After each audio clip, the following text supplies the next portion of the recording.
nosotros estamos trabajando en este caso con la teoría del consumidor, la teoría de la elección, como también se llama. ¿Se acuerdan que decíamos de esos dos agentes económicos de los cuales trata la microeconomía y de los cuales nosotros estamos dedicados, en este caso en Economía 1? Es el caso de los consumidores. ¿Se acuerdan que estaban los consumidores o unidades, las familias, y las unidades productoras o las empresas? En este caso vamos a tratar la teoría de la elección, que es un tema que compete a los consumidores. En el programa de estudio pertenece a la unidad número 4 y en las notas de cátedra también corresponde a la nota de cátedra número 4. ¿Se acuerdan que nosotros decíamos, y tenemos que tener presente en cualquiera de estos trabajos que vamos a hacer ahora, en estos 3 prácticos que nos quedan, 8, 9 y 10, que lo que busca un consumidor siempre va a ser maximizar la satisfacción? Es decir, esto que está en azulcito es lo que intenta hacer el consumidor, maximizar su satisfacción.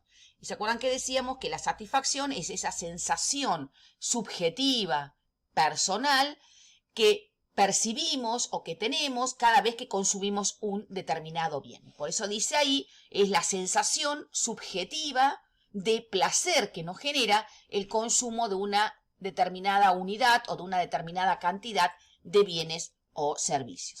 Y también decíamos que había 2 enfoques teóricos para poder analizar cómo deciden los consumidores, es decir, modelos que me permiten analizar o estudiar o explicar, mejor dicho, cómo toman las decisiones los consumidores. Y decíamos que tenemos 2 enfoques, un enfoque cardinal y un enfoque ordinal. En el trabajo práctico número 8, que es el primero que vamos a ver, nos vamos a dedicar a mirar un poquito cómo deciden los consumidores analizando ese enfoque de carácter cardinal. Y en realidad es en el práctico número 8, en el punto 1, 2 y 3 de ese trabajo práctico. A partir de ese punto en adelante, es decir, del punto 4 en adelante, del trabajo práctico número 8, como así también del 9 y del 10, nos vamos a dedicar a estudiar el enfoque ordinal. Decíamos a grandes rasgos que en el enfoque cardinal le damos un valor numérico a la satisfacción y en el enfoque ordinal lo que se le pide al consumidor o se cree que él puede hacer es ordenar sus preferencias. Es decir, en el enfoque cardinal le damos un valor numérico a la satisfacción en esa unidad de medida que llamábamos útiles, y en el enfoque ordinal simplemente el consumidor tiene que ser capaz de poder ordenar sus preferencias. Que esto lo prefiero a lo otro, o al revés, o que las dos cosas me dan exactamente lo mismo. Entonces, si vamos al enfoque, si nosotros miramos en este momento el trabajo práctico que vamos a hacer, que es el trabajo práctico número 8, fíjense que dice acá que en el 8 vamos a trabajar con el comportamiento del consumidor. Vamos a tener algunos puntos, que es del 1 al 3, que vamos a trabajar con el enfoque cardinal, con esos 2 conceptos que están planteados acá. O sea, nosotros vamos a trabajar con el enfoque cardinal, por un lado, y vamos a trabajar en otros puntos con el enfoque ordinal. Bien, con los 2 enfoques. En el enfoque cardinal, es decir, el que marcamos en amarillo, hay 2 conceptos fundamentales, que es la utilidad total y la utilidad marginal. Y en el caso del enfoque ordinal, vamos a trabajar con el análisis de las curvas de indiferencia, la recta balance y otros conceptos en particular que después los vamos a ampliar un poquitito. Entonces, empecemos con el trabajo práctico número 8, con el primer trabajo, la primera actividad que tenemos. Dice que vamos a suponer que un consumidor consume solamente 2 bienes. Eso de suponer que solamente consume 2 bienes es por una cuestión de poder simplificar el estudio, porque acuérdense que los modelos son simplificaciones de la realidad. Ninguno de nosotros solamente consume 2 bienes, pero bueno, estamos simplificando esa realidad para poder hacerla más comprensible.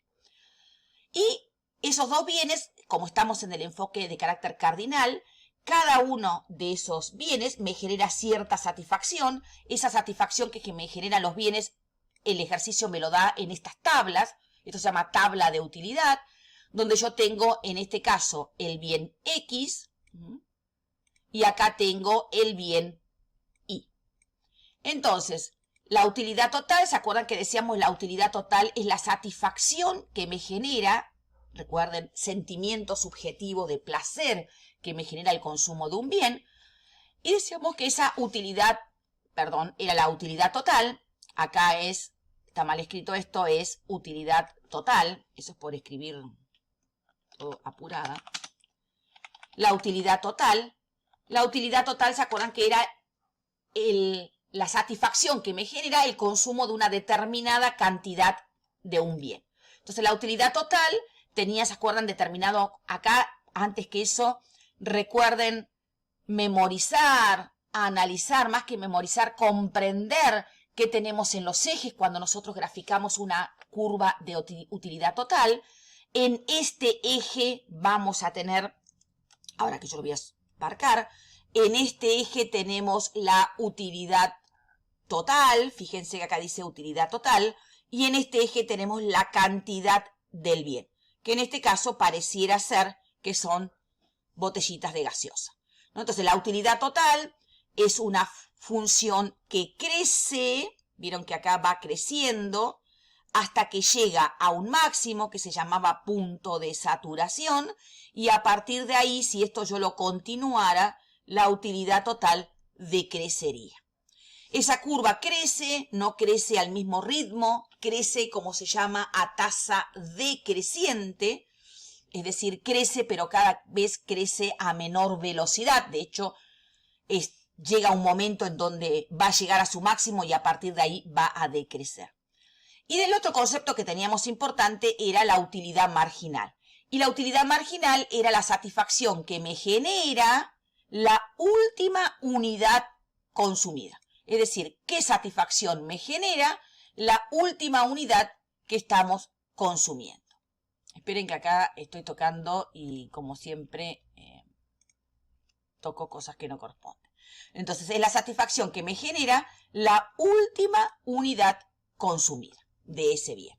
Y esa utilidad marginal, ¿se acuerdan que era decreciente? Es decir, que a medida que el consumidor va consumiendo, valga la redundancia, mayor cantidad de un bien, cada unidad que yo voy adicionando me genera menos satisfacción que lo anterior. Esto generaba una ley que, si recordamos un poquito, ¿se acuerdan que decíamos? Se llamaba ley, si la queremos poner acá, esto de que a medida que yo agrego me genera menos satisfacción, tenía un nombre que era ley de las utilidades marginales decrecientes.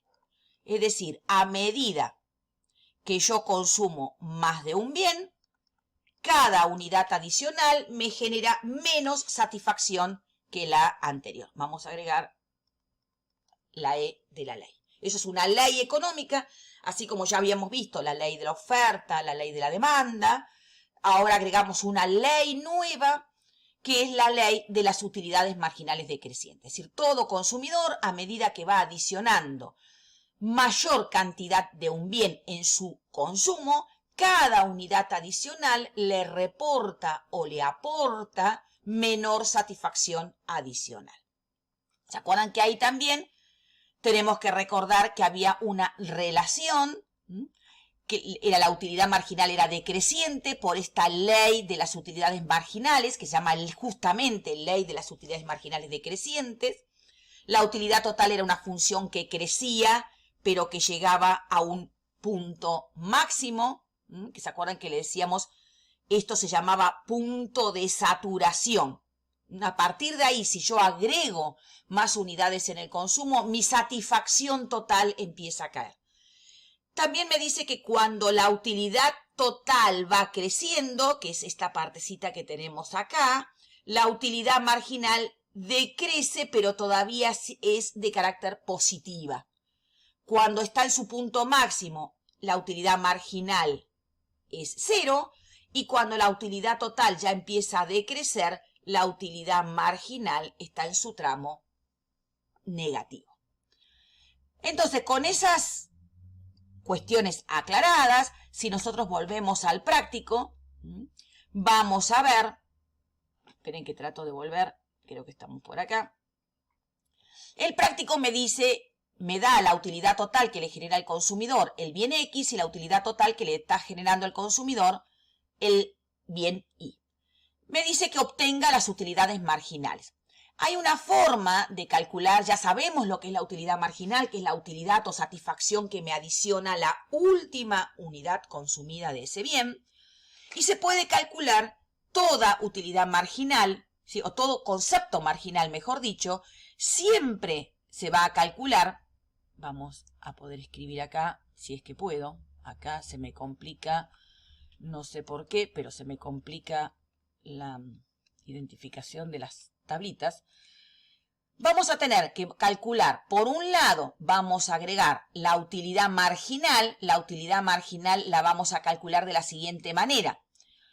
Si nosotros tenemos que la utilidad total, ¿sí?, pasó de 0 útiles a 16, quiere decir que la utilidad que me adicionó la última unidad es 16, dividido la variación de cantidad, que es 1, voy a tener 1, es 16 dividido 1, la utilidad marginal va a ser 16.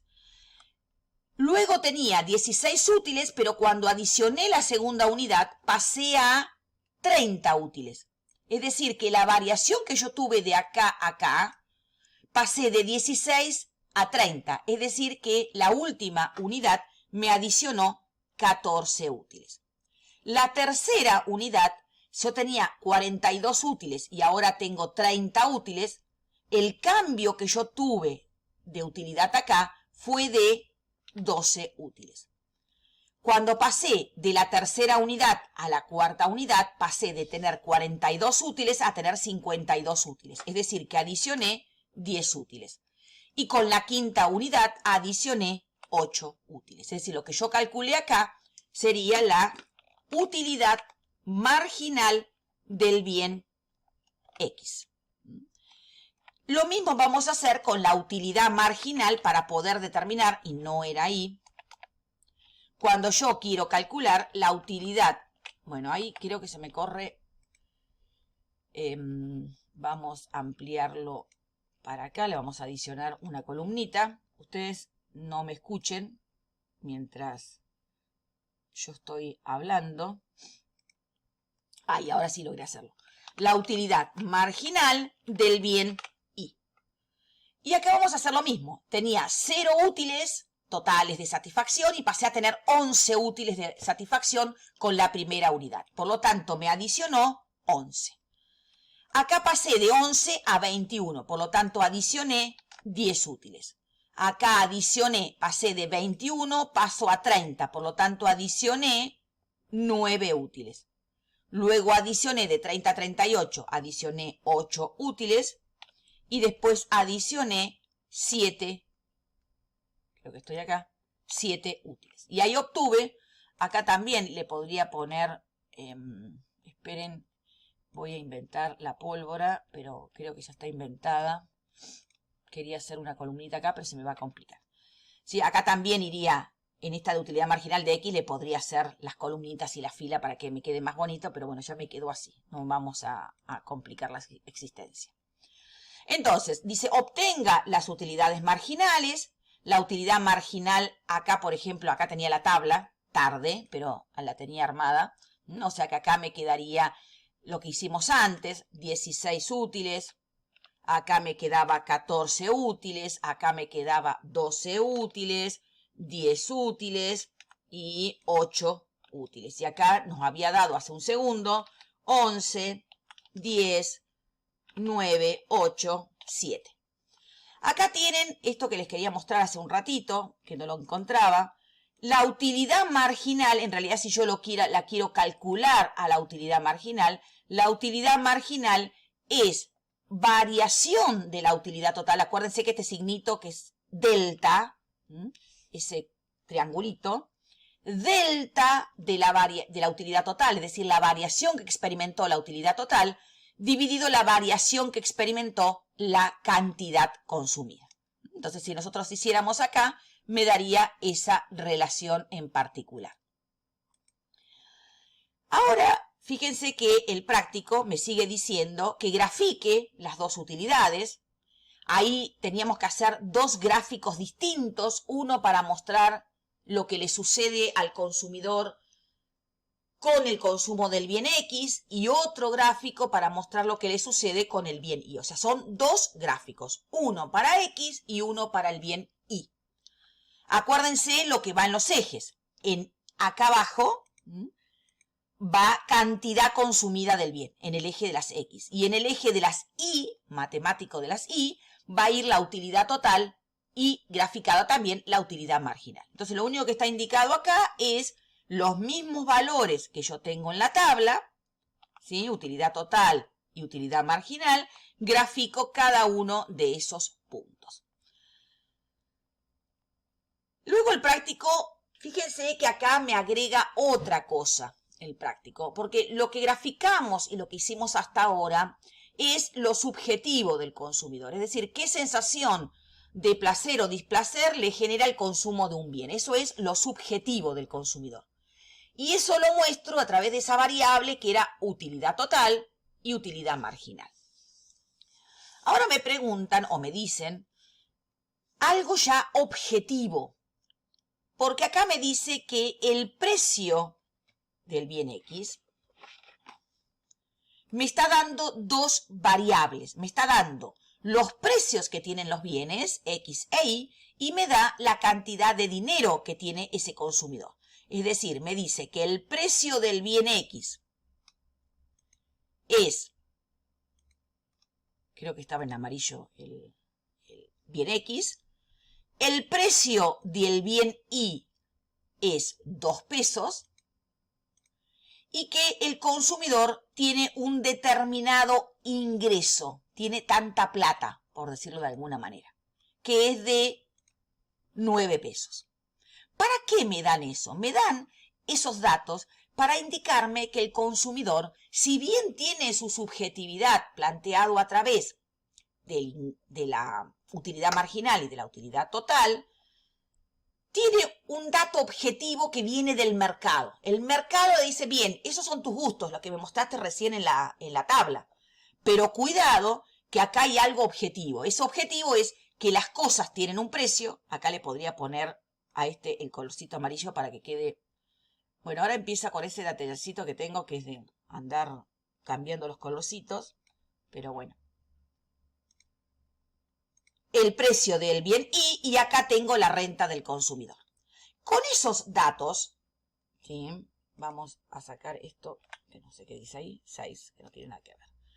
Entonces, ¿qué voy a tener que acordarme? Ahí me tengo que acordar algo conceptual, algo teórico.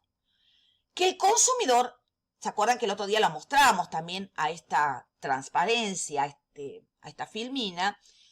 Que el consumidor anda por la vida con estas cuestiones que están en el numerador, utilidad marginal de X y utilidad marginal de Y, pero aparecen acá los precios de los bienes. Entonces, el consumidor va a estar en equilibrio, como también se llama, en su situación óptima, en su nivel de consumo óptimo, tratando de alcanzar su objetivo, que es maximizar su satisfacción. Es decir, él quiere que después de consumir salga o esté lo más feliz posible, ¿no? Eso de estar lo más feliz posible en términos económicos y en términos de consumo es con el mayor nivel de satisfacción.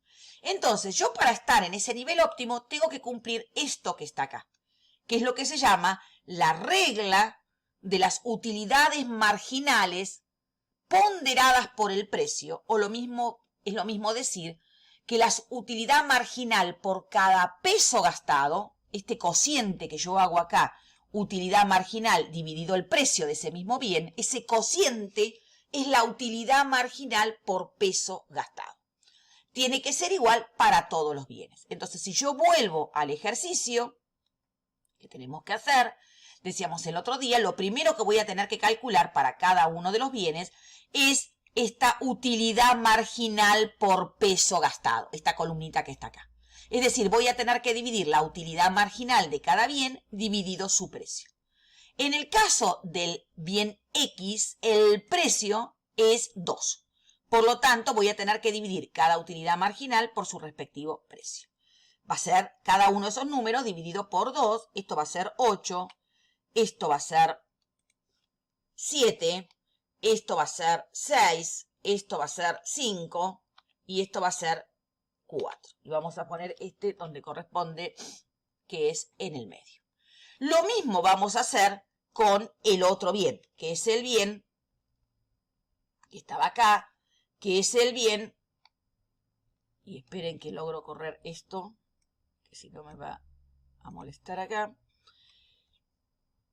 Correr esto para poder ver completo la tabla del bien I, que va a ser la utilidad marginal de I dividido el precio de I. Como el precio de I era 1, vamos a dividir cada utilidad marginal por 1 y esto me queda 11, me queda 10, me queda 9, me queda 8 y me queda 7. Ahora, nosotros sabemos por la teoría, porque acá el ejercicio me va a seguir preguntando y me dice que lo que yo tengo que hacer, bueno, esperen que busco acá, dice cuántas unidades este consumidor va a comprar, cuántas unidades de X, cuántas unidades de Y tiene que tener para poder maximizar su satisfacción, que recuerden, ese es el objetivo que tenemos como consumidores. Entonces, también sabemos, con lo que me dijo la teoría, que yo tengo que lograr esto que está acá. Es decir, tengo que lograr que la utilidad marginal, esto que está acá, ¿sí? Tengo que lograr esto que está acá, que no lo puedo lograr ahora porque no me marca el lápiz. Tengo que lograr esta igualdad, la igualdad de las utilidades marginales iguales por peso gastado. Que cada peso que yo ponga o destine al bien X me genere igual satisfacción adicional que el último peso que yo voy a destinar al consumo del bien Y. Tengo que lograr esa igualdad. Entonces, si yo vuelvo al ejercicio, que está acá, voy a tener que buscar, o mirar, mejor dicho, acá están mis dos tablitas, y ahora vamos a bajar. Acá tengo las dos tablas que yo ya completé. Y digo, bueno, yo tengo que cumplir esa condición que me dice la teoría. La teoría me está diciendo que las utilidades marginales por peso gastado tiene que ser igual para todos los bienes. Entonces, yo me fijo acá y digo, la utilidad marginal acá es 8, ¿no? La utilidad marginal por peso gastado. Mientras que también hay un 8 acá. Es decir, que ahí tendría la condición de igualación de las utilidades marginales por peso gastado. Pero resulta que sigo mirando y también hay una igualación de las utilidades marginales ponderadas iguales cuando estamos en un valor, no sé qué color me gusta, esto es perder el tiempo, pero bueno. Y acá también es 7. Es decir, que yo tengo dos lugares, dos combinaciones en donde la utilidad marginal por peso gastado es igual. Cuando la utilidad marginal por peso gastado es igual a 8, ese color fucsia, y este colorcito grisecito, que es cuando las utilidades marginales ponderadas iguales es 7 para el bien X y para el bien Y. Entonces tengo dos, vamos a hacerlo, tengo esta combinación, le vamos a poner color fucsia también para no confundirnos. Voy a buscarlo donde está, el colorcito ese. Ustedes sepan comprender esta cuestión de cambiar los colores y estas cositas que se hace por ahí. La quiero cambiar y ahora no lo encuentro el color fucsia, vamos a poner el rojito. Y cuando es 7, tengo otra posibilidad de que son iguales, que es acá. ¿Bien? Entonces, en los dos lugares cumplo con la condición de que las utilidades marginales, cumplo, acuérdense, con esta condición. ¿Sí? Con esta condición que la marcamos hace un ratito. Ahora, hay otra condición que yo tengo que cumplir, que es que agote la totalidad de la renta. Es decir, acá hay una condición que se acuerdan que decíamos, yo también tengo que cumplir con esta condición, que la renta que yo tengo tiene que ser agotada en la cantidad de X que me compre por su precio más la cantidad de Y que me compre por su precio. Es decir, esto es una condición, esto es una restricción que tiene el consumidor.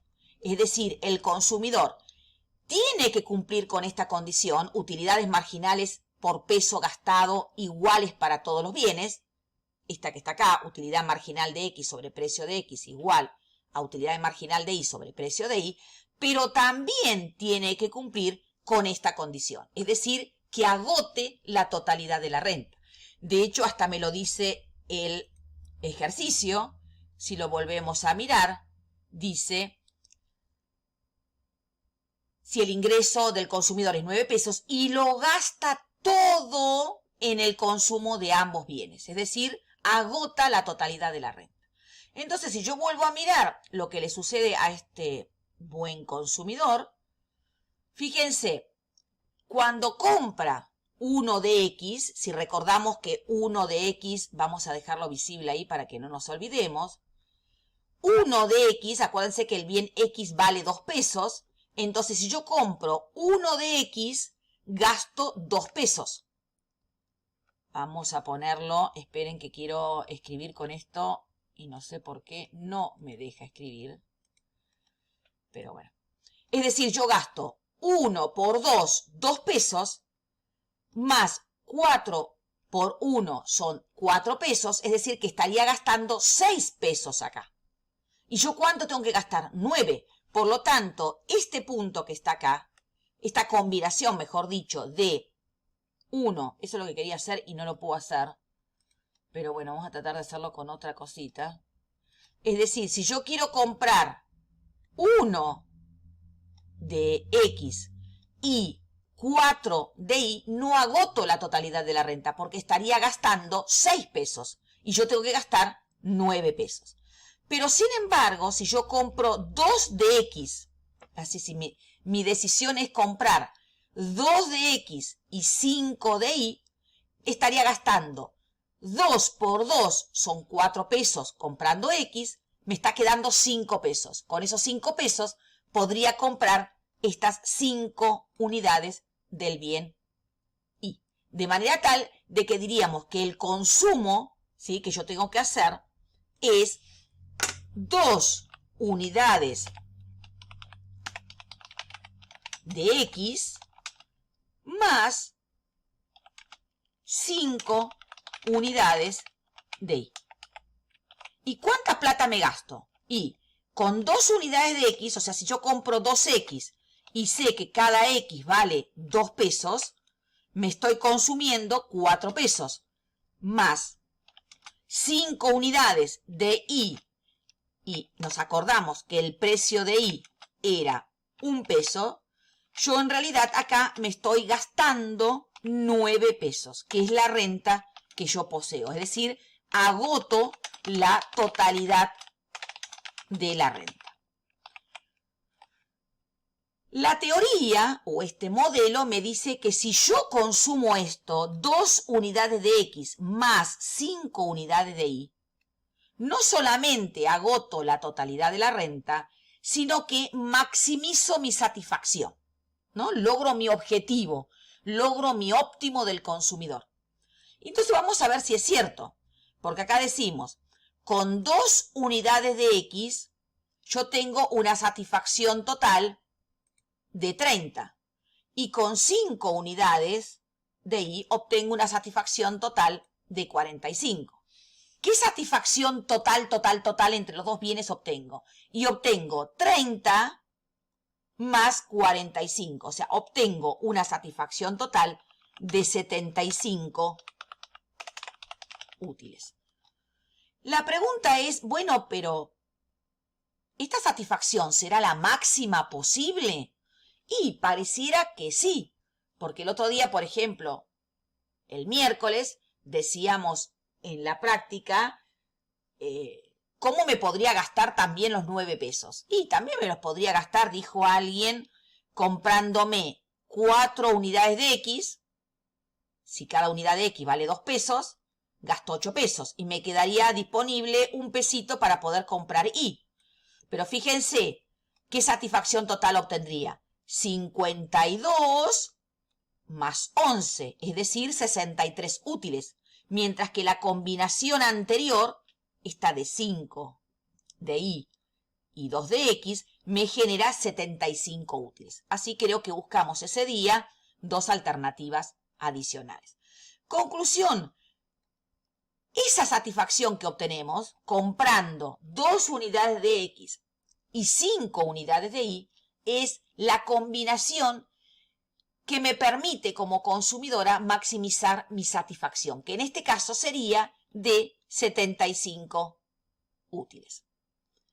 Por eso el ejercicio después me pregunta, ¿cuál es la utilidad total que obtiene el consumidor con el consumo anterior? Obtiene, dijimos, 75 útiles. La satisfacción que me genera el bien X, las 2 unidades, más la satisfacción que me genera las 5 unidades del bien Y. ¿Es la máxima que puedo obtener? Y sí, es la máxima posible, porque dijimos, si consumiéramos 4 de X y una sola de Y, tengo menos satisfacción. Si consumiera 3 de X y 3 de Y, también me pasaría lo mismo, porque acá es 42 más 30 es 72. ¿Y por qué es la máxima? Porque la teoría a mí me dice, por eso me dice después, enuncie la regla de la maximización, es decir, desde el punto de vista teórico, la teoría me dice que si yo cumplo con la regla de las utilidades marginales ponderadas iguales, que es esta que tenemos acá arriba, sujeta a la restricción presupuestaria o restricción de la renta, que es que mis 9 pesos, que son los 9 pesos que tengo, los agote comprando las 2 unidades de X por su precio más las 5 unidades de Y por su precio, obtengo el máximo nivel de satisfacción.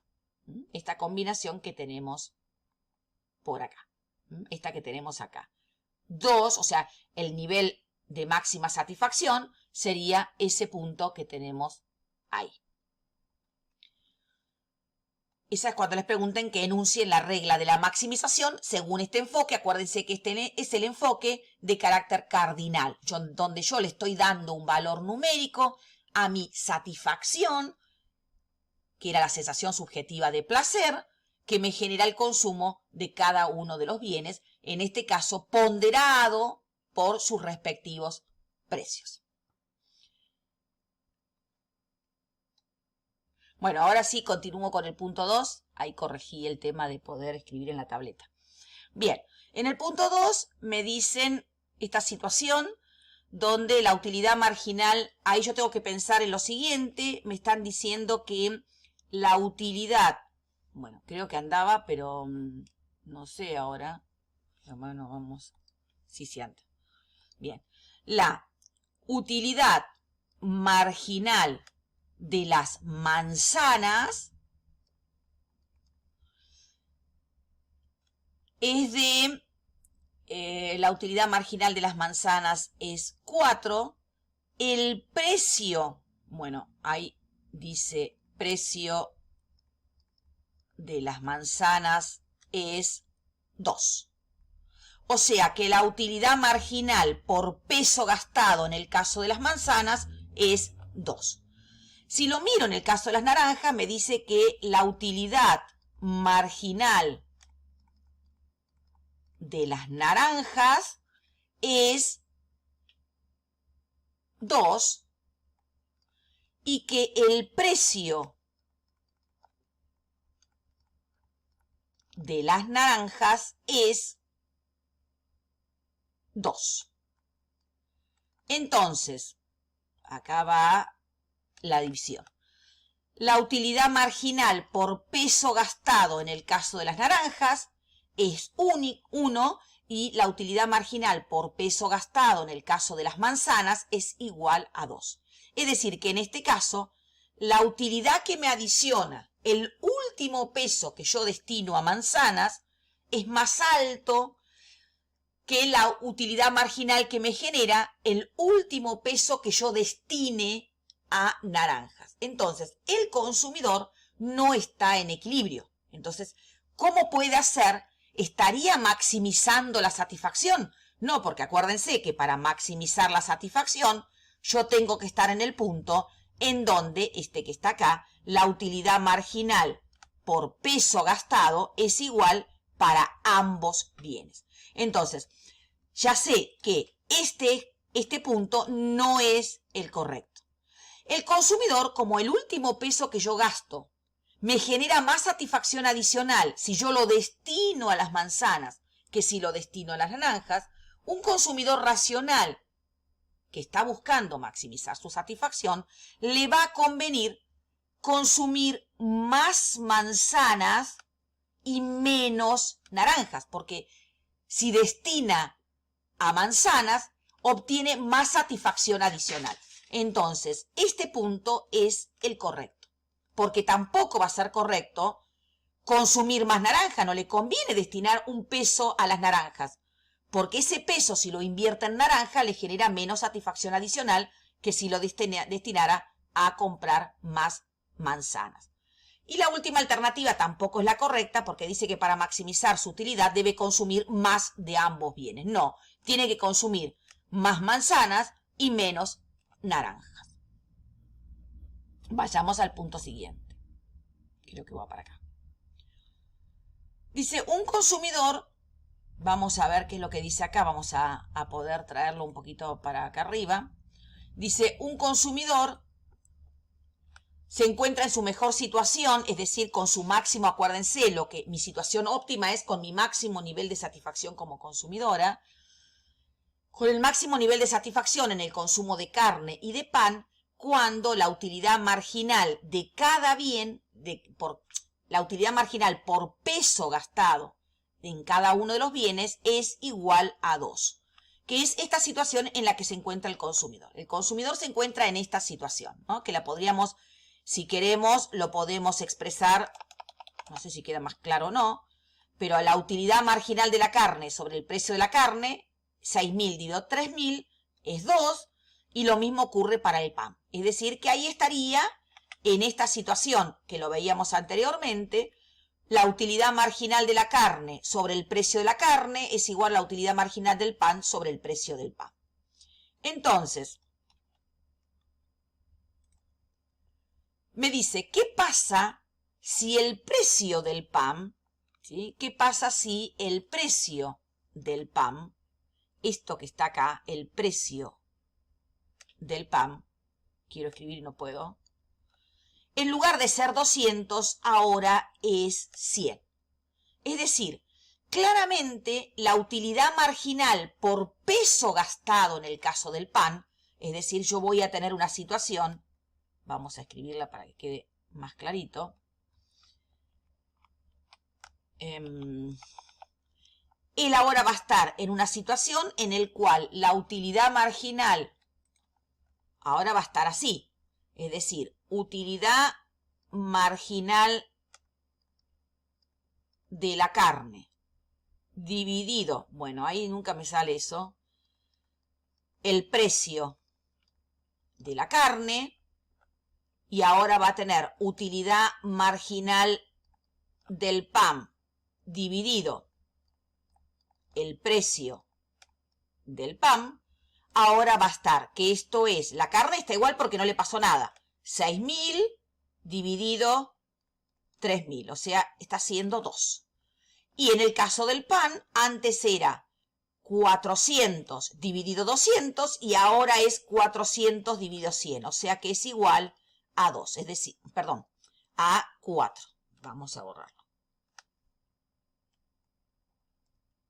Ahí está. Es igual a 4. Es decir, la utilidad marginal por peso gastado en el caso del pan es más alta que la utilidad marginal por peso gastado en el caso de la carne. Es decir, el consumidor va a tener que consumir o va a estar inclinado a consumir más pan. ¿Por qué? Porque si destina un peso a pan, le genera más satisfacción adicional que si destina un peso más a comprar carne. Entonces, un consumidor racional, en ese caso, se va a ver incitado, por decirlo de alguna manera, a consumir, a aumentar el consumo de pan. Es decir, el consumidor va a tender a aumentar, quiero escribir y no me sale, va a estar inclinado a aumentar el consumo, decíamos, de pan. ¿Por qué de pan? Porque cada peso que destine al pan me genera 4 útiles adicionales de satisfacción. Mientras que si destino un peso a comprar carne más o a consumir más carne, me genera 2 útiles más de satisfacción. Entonces, aumentará el consumo de pan. Al aumentar el consumo de pan, nosotros sabemos por la ley de las utilidades marginales decreciente, la utilidad marginal del pan, no es X porque ya sabemos que tiene nombre propio, el bien, en este caso la utilidad marginal del pan va a bajar. Es decir, al consumidor, al haber disminuido el precio del pan, va a tender a consumir más pan, va a disminuir su utilidad marginal. Y al disminuir la utilidad marginal por peso gastado del pan va a ir disminuyendo hasta que lleguemos al mismo nivel de utilidad adicional por peso gastado. Entonces, ¿qué debería hacer el consumidor para retornar a la situación de equilibrio? Aumentar el consumo de pan. ¿Por qué? Porque al aumentar el consumo de pan, su utilidad marginal, la utilidad marginal del pan, se va a reducir. Y al reducirse el numerador, que es la utilidad marginal, se va a ir achicando ese cociente hasta que vuelva a equipararse a la utilidad marginal por peso gastado de la carne. Eso es lo que en las explicaciones está armado de esta manera. Es decir, vamos a suponer, al aumentar el numerador, maximizar, reducir la cantidad, sería este ejemplo, ¿sí? El consumidor estaba en equilibrio primero, pero disminuyó el precio del pan, o sea, P de X disminuyó. Esto se le hizo más grande la utilidad marginal por peso gastado. Entonces el consumidor va a tener que hacer algo para que la utilidad marginal del pan baje. ¿Cómo hago para que una utilidad marginal baje? Consumiendo más del bien. Y acá tenemos la explicación de que en realidad estos modelos sirven para explicar la ley de la demanda. Porque si el precio de un bien baja, ¿sí?, el precio del bien X disminuye, para maximizar la satisfacción, yo estoy incitada a aumentar el consumo del bien para volver al equilibrio. Ley de la demanda. Cuando el precio de un bien baja, aumenta la cantidad demandada del bien, o cuando el precio de un bien aumenta, la cantidad demandada del bien disminuye. Entonces, ahora, a partir de este punto 4 que tiene el trabajo práctico número 8, fíjense que ya empiezan a aparecer otras palabras. El primer ejercicio que tenemos, el 4, que tenemos primero de este nuevo enfoque, dice, dada la siguiente tabla de indiferencia. Es decir, pareciera ser que ya dejamos de hablar de utilidad total, utilidad marginal, y empezamos a hablar de, en este caso, tabla de indiferencia. Y acá ya empezamos a tener dos bienes, pero fíjense que no aparece la palabra utilidad, utilidad total, utilidad marginal, ni utilidad por peso gastado, sino que esa tabla de indiferencia, ¿se acuerdan que me decía? Distintas combinaciones de al menos dos bienes, de vuelta, ¿por qué al menos dos bienes? Cuando en realidad no es que nosotros consumimos de a dos bienes, sino que es una simplificación que le generan al consumidor el mismo nivel de satisfacción. Entonces, para este consumidor, una gaseosa y 10 alfajores, acuérdense que acá es y, no o, ¿sí? O sea, una bolsa, una canasta o una cesta que tenga una gaseosa y 10 alfajores, le genera la misma satisfacción que esta cestita que está marcada ahí, que tenga 2 alfajores y 2 gaseosas y 7 alfajores, o esta otra bolsa, cesta o canasta que tenga 3 gaseosas y 5 alfajores. Es decir, que ya estamos en el enfoque de carácter ordinal. Simplemente ordenamos las preferencias. Y una forma de mostrar el ordenamiento de las preferencias es a través de esa que se llama tabla de indiferencia. Distintas combinaciones de al menos dos bienes que le generan o que le reportan al consumidor el mismo nivel de satisfacción. Lo primero que acá me dicen es si puedo dibujar, esperen que va para abajo, esa curva de indiferencia. Cuando yo recién la mostré, eso era una tabla de indiferencia. Cuando yo lo grafico, esa tabla se transforma en una forma gráfica que se llama curva de indiferencia. Y como dice ahí, cuando yo grafico estas cosas, siempre tengo que tener presente primero los ejes. ¿Cómo se denominan los ejes? En este eje tengo bien Y en este eje le pongo el nombre bien X. Bien, son dos bienes. Nuevamente, si era la curva de demanda, precio y cantidad. Si es la curva de oferta, precio y cantidad. Si era la curva de Engel, nivel de renta y cantidad consumida.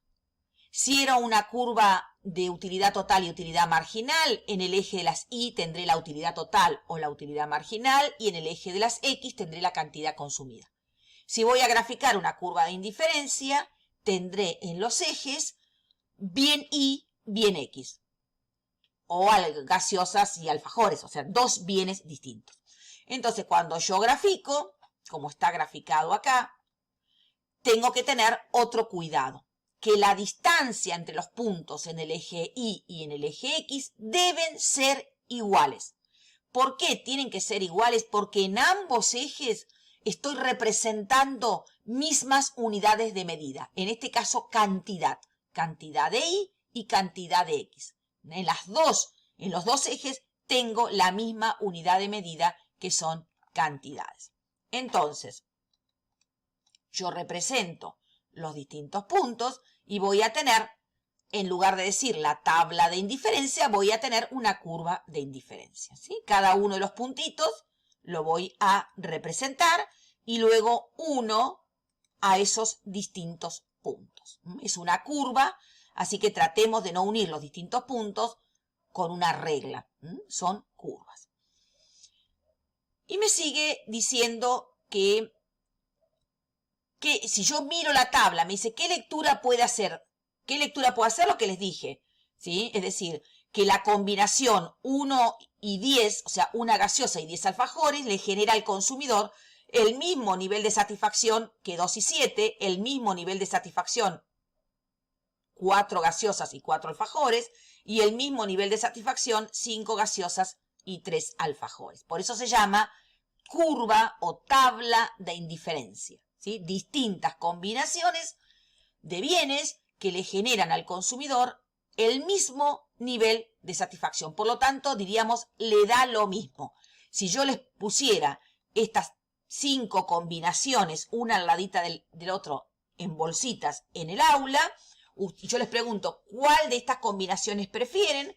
Ustedes me dirían, nos dan exactamente lo mismo. Somos indiferentes.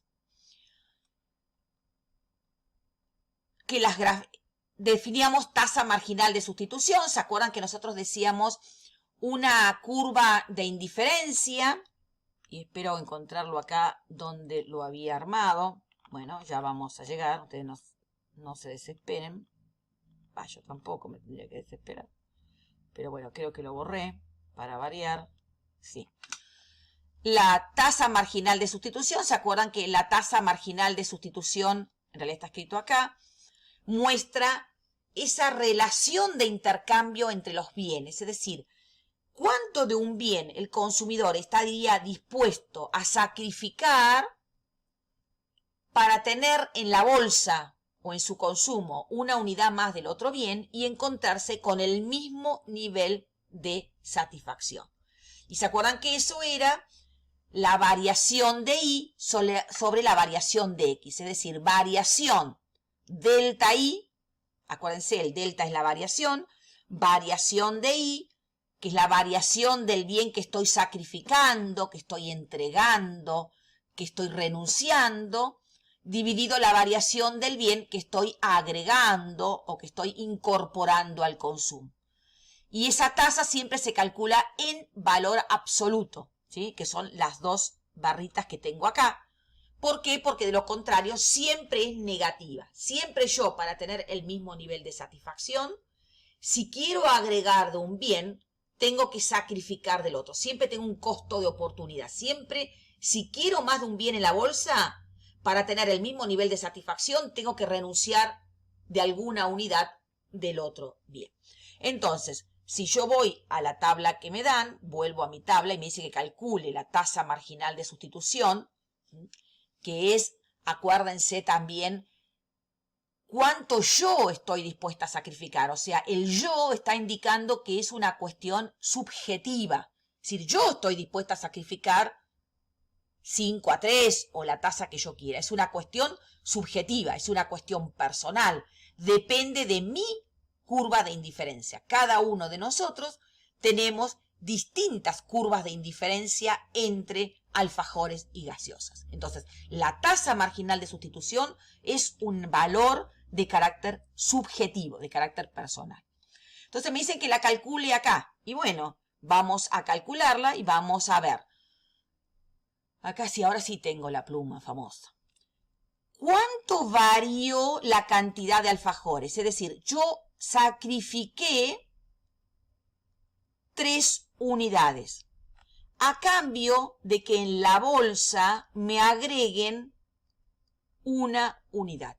Esta relación que yo tengo de sacrificar 3 a cambio de 1, si yo lo escribo acá, me va a quedar que esto es menos 3 dividido 1 en valor absoluto, me da que la tasa marginal de sustitución es 3. Es decir, yo estoy dispuesta a entregar 3 alfajores a cambio de una gaseosa. Es decir, entrego 3 alfajores con tal de que me agreguen en la bolsa una gaseosa más. Pero si yo paso de esta bolsa de 2 y 7 a una próxima bolsa, ya estoy dispuesta a sacrificar 2 alfajores a cambio de que en la bolsa me agreguen una unidad más de gaseosas. Es decir, que mi nueva tasa marginal de sustitución ahora es sacrifico 2 y agrego, bueno, tengan compasión de mí, agrego 1. O sea que mi nueva tasa marginal de sustitución es 2. Si ya tengo la bolsa que tiene 3 gaseosas y 5 alfajores, y dice, bueno, a ver, ¿qué estaría dispuesto ahora a entregar por una gaseosa más? Y yo ahora estoy dispuesta a entregar un alfajor a cambio de una gaseosa más. Es decir, que mi nueva tasa marginal de sustitución, la nueva tasa marginal de sustitución, ahora va a ser menos 1 dividido, ahí no sé por qué me aparece un símbolo que no lo quería, pero bueno, no sé dónde sale. Ustedes no me hagan caso, yo hablo normalmente sola. Ustedes, supongo que nadie me hace caso porque si no estaría bastante complicado. Sacrifico 1 a cambio de 1 más. No puedo sacar esto, así que voy a omitir, como si fuera acá, no pasara nada. 1. Esto es lo que no quiero que aparezca, pero sigue apareciendo. Entonces, sacrifico 1 a cambio de 1 más. Entonces, mi tasa marginal de sustitución ahora va a ser igual a 1. Si vuelvo a hacer el cálculo, acá sacrifico medio alfajor a cambio de una gaseosa más. Entonces, mi tasa marginal de sustitución va a ser igual a 0,50, que es lo que yo sacrifico, dividido 1, que es lo que yo agregué de gaseosas. Es decir, mi tasa marginal de sustitución va a ser 0,50. ¿Qué observamos acá? Entonces, la tasa marginal de sustitución de los bienes, porque dice tasa marginal de sustitución, fíjense que acá dice XY, es decir, variación de Y sobre variación de X, en este caso sería la tasa marginal de sustitución gaseosas alfajores, que me muestra la cantidad de alfajores que yo estoy dispuesta a sacrificar, a entregar, a cambio de una unidad adicional del otro bien, que son las gaseosas, y encontrarme con el mismo nivel de satisfacción. Esa es la definición de una tasa marginal de sustitución de los bienes. Cantidad del bien Y que yo estoy dispuesta a sacrificar para tener una unidad adicional del bien X y encontrarme con el mismo nivel de satisfacción. En este caso sería entonces tasa marginal de sustitución, gaseosas, alfajores. Cantidad de alfajores que estoy dispuesto a renunciar para tener en mi consumo una unidad más de gaseosas, encontrándome con el mismo nivel de satisfacción. Esa tasa marginal de sustitución, fíjense que si yo la miro, tasa que es subjetiva de vuelta, es decir, esta será mi tasa marginal de sustitución gaseosas alfajores. Cada uno de ustedes va a tener su propia tasa marginal de sustitución gaseosas alfajores. Es subjetiva. Vemos que la tasa marginal es decreciente a medida que yo me muevo sobre mi curva de indiferencia. ¿Por qué? Porque cuando yo poseía acá arriba muchos alfajores en mi bolsa, pero pocas gaseosas, fíjense que entrego fácilmente tres alfajores con tal de que en la bolsa haya una gaseosa más. ¿Por qué? Porque esas pocas gaseosas que yo tengo, esta única que tenía en realidad acá arriba, es muy deseada, me genera mucha satisfacción. Entonces estoy dispuesto a entregar fácilmente 3 unidades de alfajores porque los alfajores no me generan tanta satisfacción. ¿Por qué no me generan tanta satisfacción? Porque tengo muchos alfajores en las bolsas. Pero a medida que yo voy moviendo a lo largo de la curva de indiferencia, fíjense en este rengloncito de 4 y 4, por ejemplo, ¿qué me está pasando? Me quedan pocos alfajores. Entonces, pero tengo ya mucha gaseosa, por lo tanto ya soy más por decirlo de alguna manera, más cuidadosa, más reticente, más agarrada, por decirlo de alguna manera, en la entrega de los alfajores, porque me genera mucha satisfacción, mientras que ya no me genera tanta satisfacción tener tantas gaseosas. Por lo tanto, ya voy a estar dispuesta a sacrificar solamente medio alfajor, que es el 0,50 que me generó acá, a cambio de una gaseosa más. Por eso la tasa marginal de sustitución a lo largo de una curva de indiferencia es una tasa que es decreciente. Bueno, acá tienen una pregunta muy sencilla que dice ¿cuál es la principal restricción que existe en tu familia que provoca que no se pueda consumir todo lo que se desea? Hasta acá todo lo que venimos diciendo es subjetivo, es personal. Como a mí me gustaría combinar alfajores y gaseosas. Acá viene una restricción, dice, bueno, eso es lo que a vos te gusta.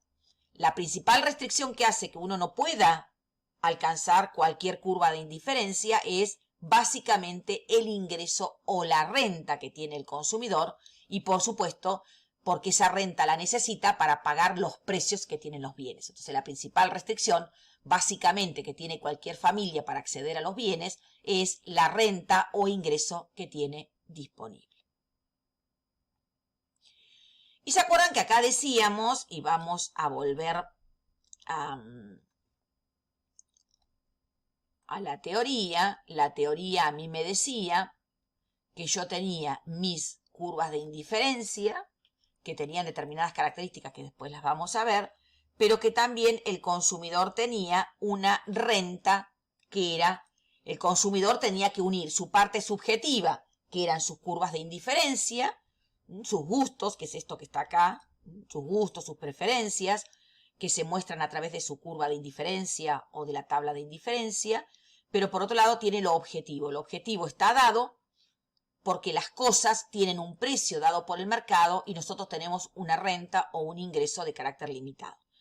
Entonces, junto con las curvas de indiferencia, que es nuestra parte subjetiva, tenemos nuestra parte objetiva. La parte objetiva la vamos a mostrar a través de esa recta balance o recta presupuestal. ¿Se acuerdan que decíamos?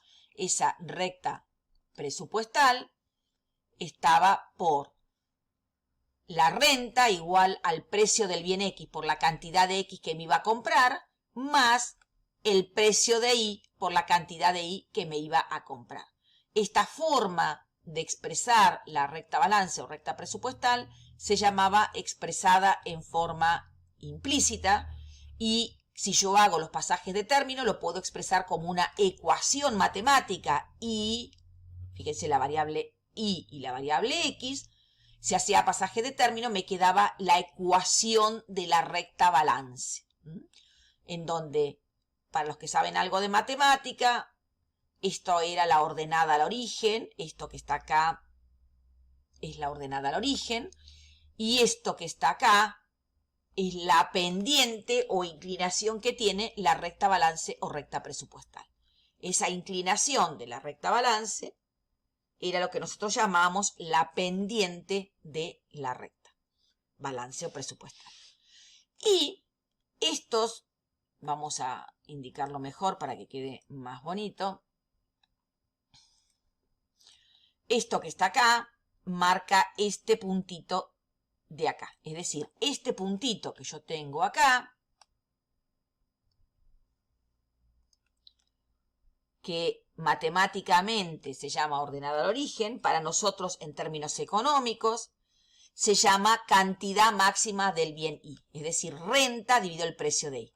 Y este punto que está acá, en el bien X, se llama cantidad máxima de X y es el cociente entre la renta que tiene el consumidor y el precio del bien X. Esperen que esto nombrecito que es el precio, el bien X, va en este G, para que quede bien puestito.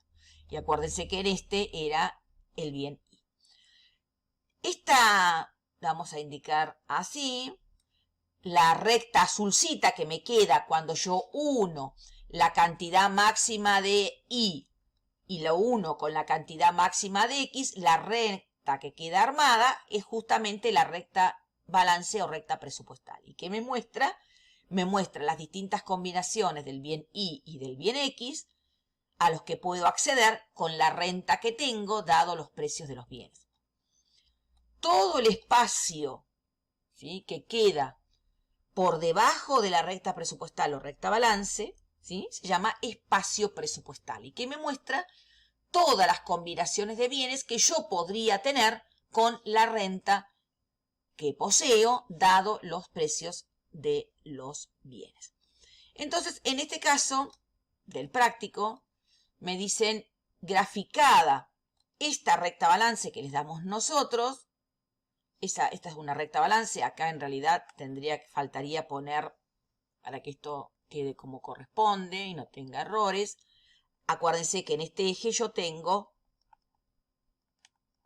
el bien X, ¿no? Como acá arriba tenía el bien Y. Entonces, una recta balance tiene estos extremos, que es el extremo A y el extremo B, que sería este que está acá, que es el que estoy marcando ahora, es la cantidad máxima del bien Y que podría comprar si no me compro nada del bien X. Esto que está acá es la cantidad máxima de X que me podría comprar si no compro nada del bien Y.